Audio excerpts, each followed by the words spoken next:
Singapore-bound si Heart Evangelista this coming Holy Week. May work pa rin daw siya kahit mahal na araw, pero susunod din daw doon ang kanyang pamilya. Fresh from her fashion show stint sa Greece ang kapusok global fashion icon, na tila ang motto in life ngayon ay life begins at 40. Pag-amin ni Heart, di na siya natatakot with aging, lalo't ramdam niyang she's happier and more beautiful inside.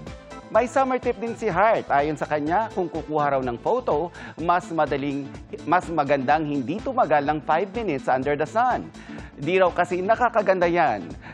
Kamakailan nga ay viral ang video ni Heart na ni-recreate ang famous sumakses sound sa TikTok. Kaya naman nang tanungin namin siya kung sumakses talaga siya, feeling ko na step by the step, pero hindi pa tayo sumistep ng step. Meron pa. Meron pa? Yes, parang feeling ko, paumpisa pa lang. Kasi parang ngayon pa lang dumadating. Yung mga na-imagine ko, parang nature yan eh.